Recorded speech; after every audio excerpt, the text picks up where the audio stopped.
আসসালামু আলাইকুম সবাইকে। আশা করছি আপনারা সবাই অনেক বেশি ভালো আছেন। ওয়েলকাম করছি আমার চ্যানেল তাইবা সিক্রেট ইনগ্রেডিয়েন্টসে। আজকে এমন একটি খাবারের রেসিপি নিয়ে হাজির হলাম যেটি বাঙালিদের পছন্দের খাবারের মধ্যে অন্যতম একটি খাবার বলা যায়। বিরিয়ানি আমরা কম বেশি সবাই করে থাকি।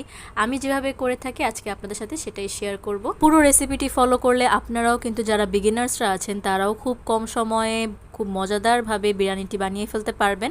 শুধু আমার রেসিপিটি স্টেপ বাই স্টেপ আপনাদের ফলো করতে হবে। তো আমি যেভাবে বানিয়েছি, যেভাবে একদম ঝুরঝুরে ছিল পোলাওটা এবং মাংস দেখতে পাচ্ছেন একদম সফট হয়েছিল, সেভাবেই আপনাদেরকে করে দেখাবো। আশা করছি আপনাদের ভালো লাগবে। এবং যারা আমার চ্যানেলটিতে নতুন দেখছেন তারা অবশ্যই চ্যানেলটিতে সাবস্ক্রাইব করবেন, লাইক করবেন, কমেন্ট করবেন, বেশি বেশি শেয়ার করবেন। তো চলুন শুরু করা যাক। এখানে আমি 2 কেজির মতো মাংস ছোটো ছোটো করে কেটে ধুয়ে পরিষ্কার করে নিয়েছি, যেমনটা দেখতে পাচ্ছেন। আপনারা যে যতটুকু বানাতে চান সেই অনুযায়ী নিয়ে নেবেন। এরপর আমি একে একে এখানে টক দই দিয়ে দিলাম। টক দই দিয়ে দেওয়ার পর এখানে আমি দিয়ে দিব একে একে বাকি ইনগ্রেডিয়েন্টসগুলো। এখানে দিচ্ছি আমি আদা বাটা, রসুন বাটার পেস্ট। এখানে আপনারা যতটুকু মাংস নিয়েছেন সেই অনুযায়ী কম বেশি করে নেবেন। এরপর আমি এখানে বাদাম বাটা ইউজ করেছি। তারপর আমি দিয়ে দিচ্ছি গোলমরিচের গুঁড়ো। তারপরে আমি এর মধ্যে দিয়ে দিব পেঁপে পেস্ট করে রেখেছিলাম আমি, সেটা দিয়ে দিব। পেঁপে এখানে ইউজ করেছি যাতে করে মাংসটা খুব সুন্দর সফট হয়। মাংসটা কিন্তু খুব ভালো সিদ্ধ হয়ে যায় এবং সফট হয় এই পেঁপে ব্যবহার করলে। এটিও আমি প্রায় 2-3 টেবিল চামচ পরিমাণ দিয়ে দিলাম।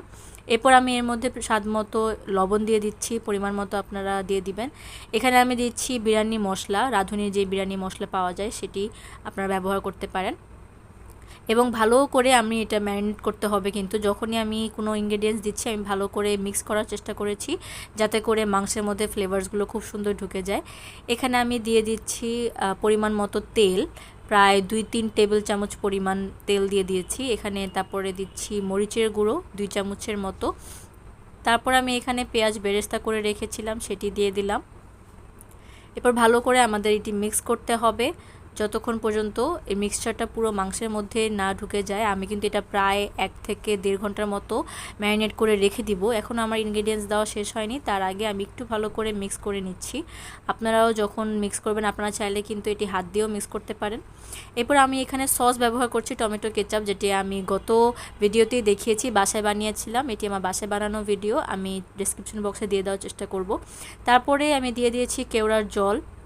এখানে আমি পোস্তদানা, শাহি জিরা এবং জয়িত্রিক একসাথে ব্লেন্ড করে নিয়েছি, সেটির পেস্ট আমি এখন ব্যবহার করব।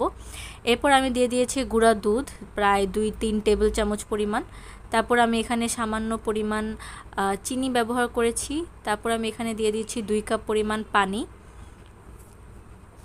2 কাপ পরিমাণ পানি দেওয়ার পর আমি এটিকে আবারও ভালো করে মিক্স করে নিব।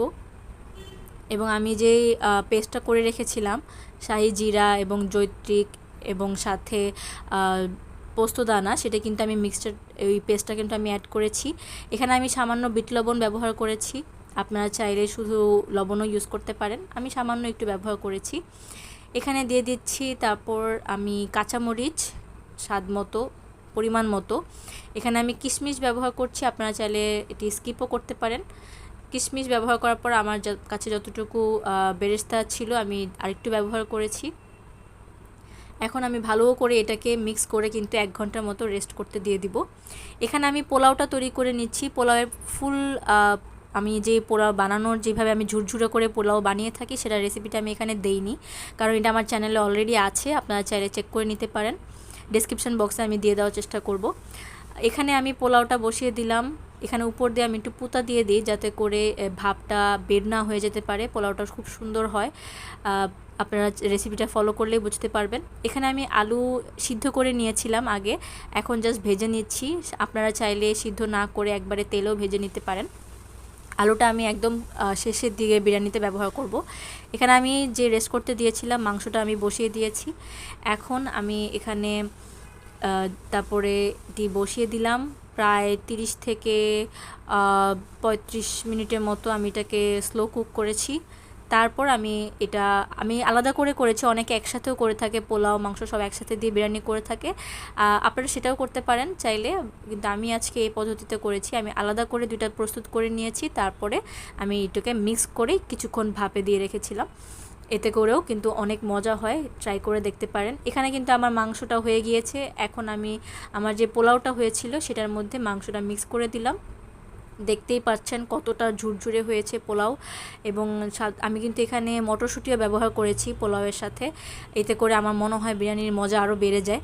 এরপর ভেজে রাখা আলুগুলো আমি দিয়ে দিলাম। মিক্সচারগুলো এখন সব ভালো করে মিক্স করতে হবে খুব সুন্দর করে। মাংসটি মিক্স করার পর আমি কিছুক্ষণ ভাপ দিয়ে রেখেছিলাম। এখন কিন্তু আমার বিরিয়ানিটা একদমই রেডি। দেখতে যতটা সুন্দর হয়েছে, মজাদার লাগছে, খেতেও অনেক বেশি মজা হয়েছিল।